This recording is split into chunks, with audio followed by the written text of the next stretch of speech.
Willkommen, bienvenue, welcome once again to another live stream. As the keener-eyed of you will notice, I've got in the virtual studio Stephanie Mitchell-Hughes, Resilience 2.0, our ongoing discussion of everything that requires you to be resilient. She has been through her own resilience journey, having been through everything from long COVID to dealing with horrendous situations at her workplace, mostly within the legal community, and out the other side, having given a TEDx talk talking about that struggle and where she is now. And now we are beset right now by a situation. I appreciate, before anybody starts shouting at the screen, yes, I am the other side of the pond, but I share it with Stephanie even as much as I can do, because I'm trying to watch everything in the round. But I see that at the moment in the United States, it can only be described as chaos at the moment, or at least elements of chaos. Mm-hmm. Now, chaos in itself is neither good nor bad. It doesn't, because you can only tell whether it's good or bad when you resolve the direction that it's going in, at which point it ceases to be chaos. It has a purpose. But right now, and I described it, my analogy was like a jet chasing after another jet, and one jet pumps out loads of silver paper to stop the missiles having anything to lock on. You don't know what to look at. You're being flooded by all these bits of silver paper to attract your attention. And that's what we're discussing today. How do you stay resilient through chaos? Because as was pointed out by my esteemed partner here today, is when chaos surrounds us, this is when the artists go to work. This is their time to shine. I suspect in 10 years' time, we'll have a load of songs and raps and poetry discussing the existential angst felt by most people, both across the world, in this. I hesitate to call it a crisis, but I think it pretty much is. Stephanie, welcome. Sorry. Yeah, Gareth. So there's a lot, there's a lot of stuff that seems to be happening, right? Chaotic things that seem to be going on in the United States, Right. specifically at the federal level. And there is, can say, pockets, maybe really large pockets of where people are feeling hopeless. They are afraid. People feel under attack. They want to go in and hide. And, I was feeling kind of despondent last week, a little bit. And then I happened upon Ezra Klein's opinion piece in the New York Times, Don't Believe Him, which I would encourage everyone to go and listen to or read. Yeah. But because when I listened to that, I realized it just reminded me and kind of brought me back to center, so to speak.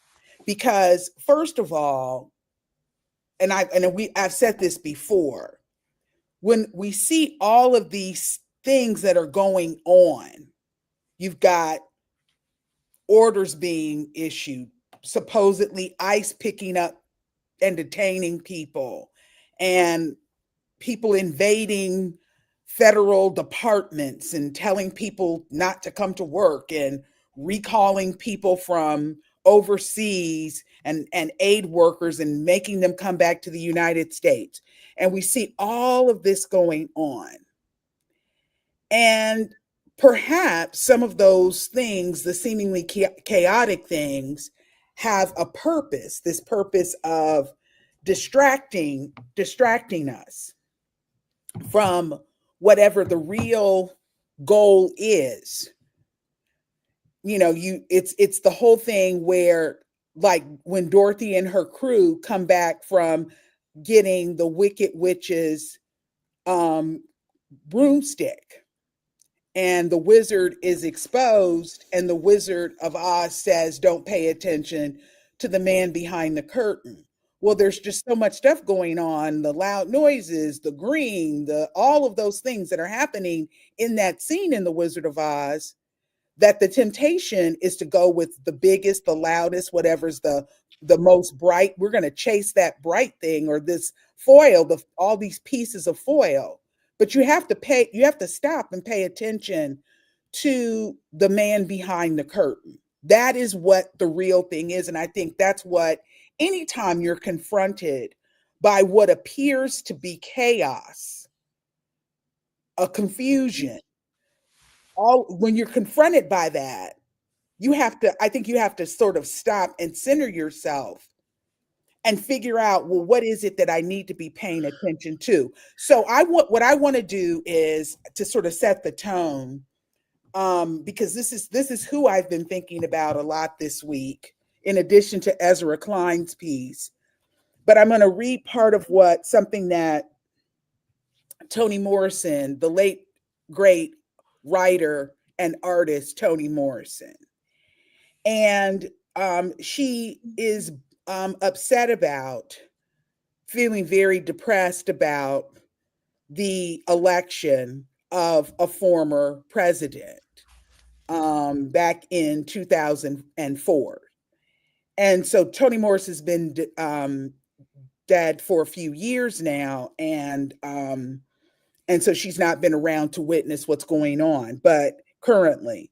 But she says that a friend called her over to wish her a happy holiday, and he asked her how she was, and she said, instead of saying, "Oh, I'm fine," she said she blurted out the truth. "Not well.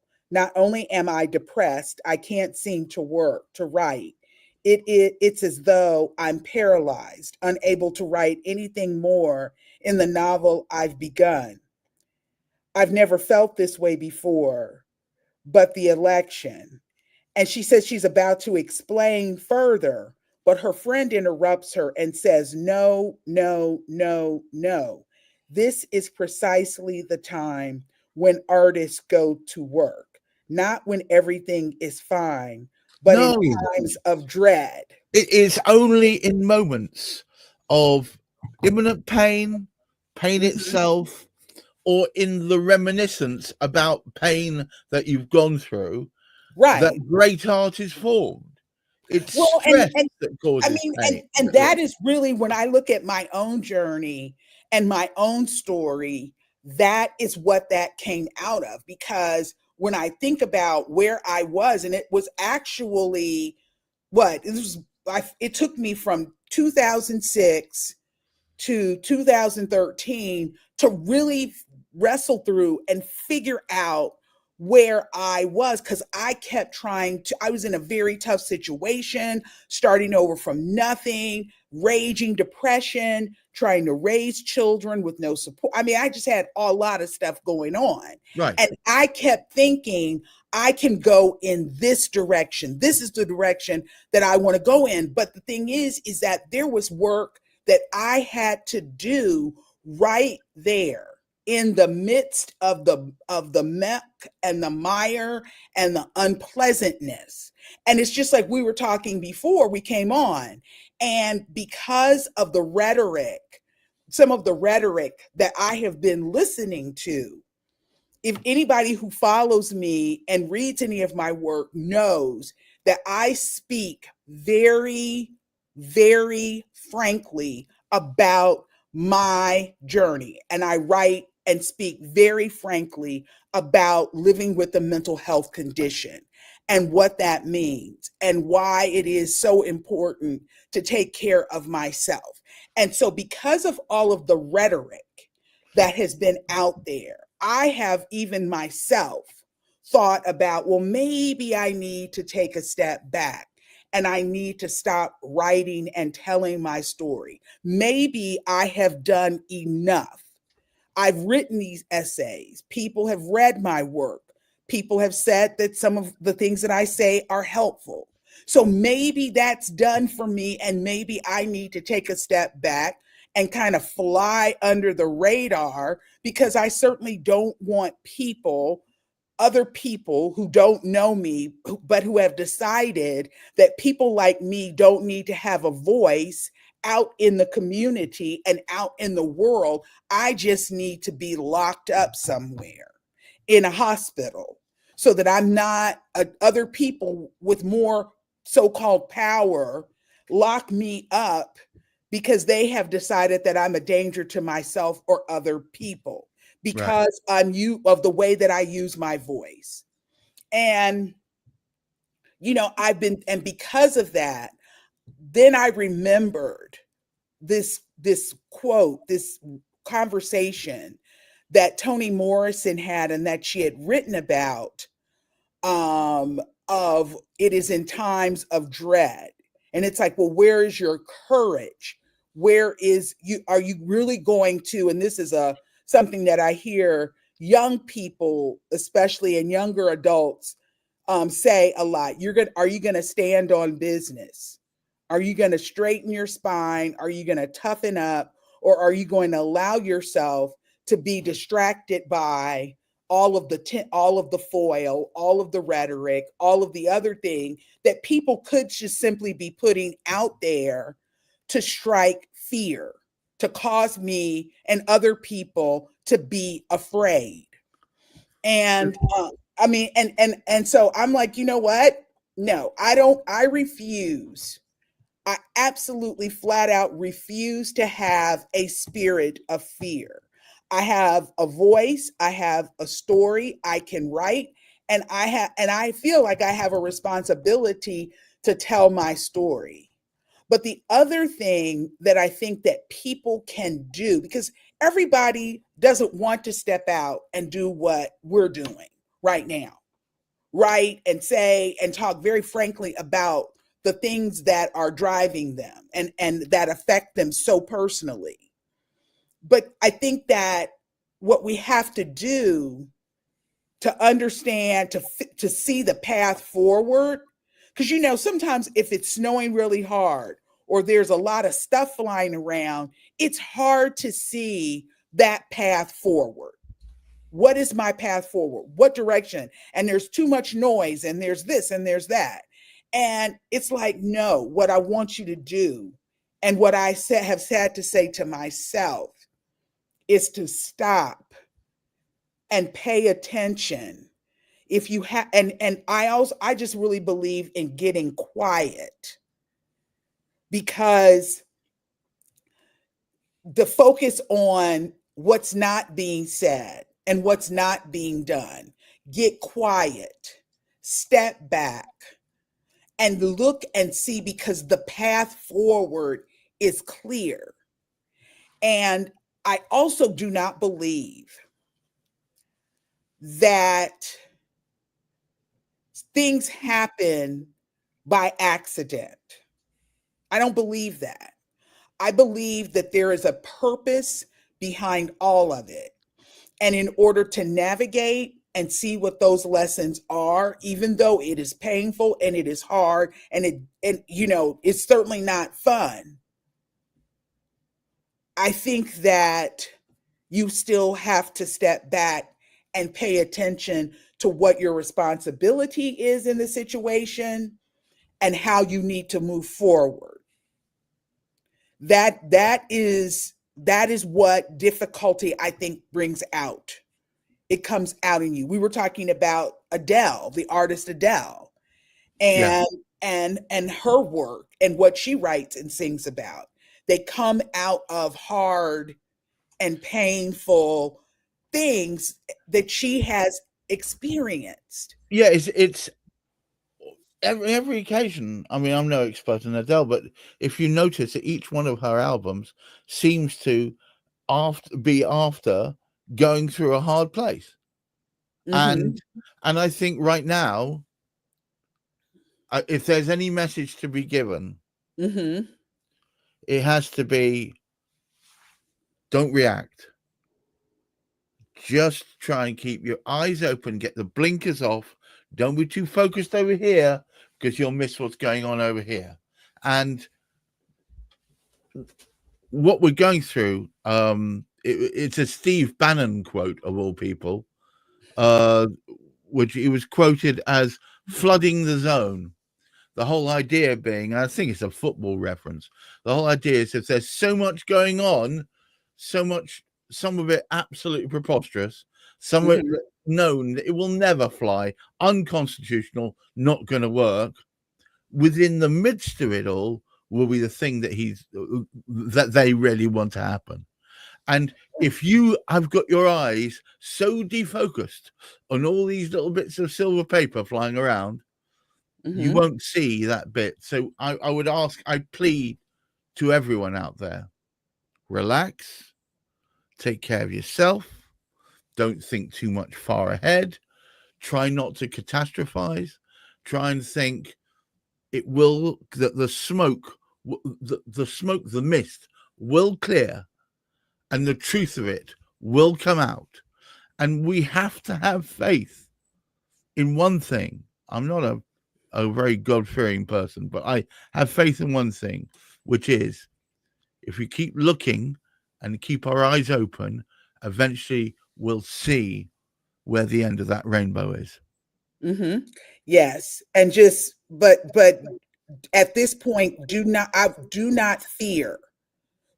Be concerned, pay attention, 2:45 p.m. read information, but don't be afraid. That was my Apple Watch doing that. That was very cute. It was very cute. A lovely little voice. No, the point is right now is fear can drive you to inaction or to rash action, neither of which is good. Don't be paralyzed. Yes, apprehension is good. You can be apprehensive without being paralyzed. Yep. Oh, wow.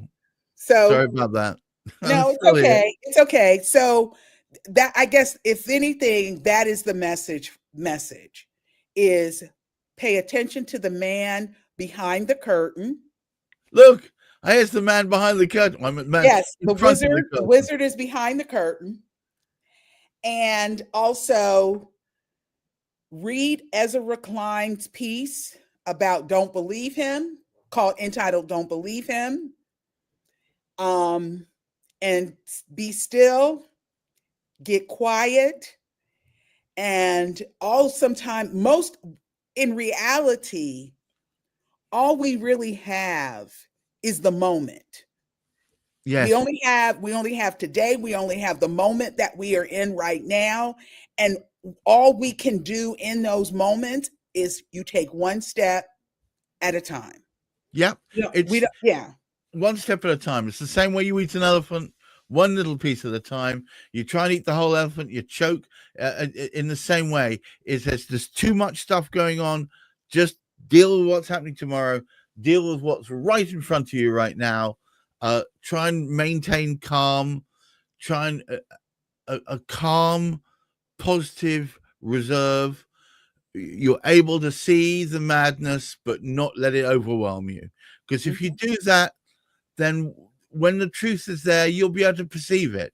Otherwise, you'll be too busy firefighting over here, maybe literally, to not see what's going on over here. You need to keep a calm reserve. Right. And so for me as an artist, which is what I consider myself to be, I'm a writer.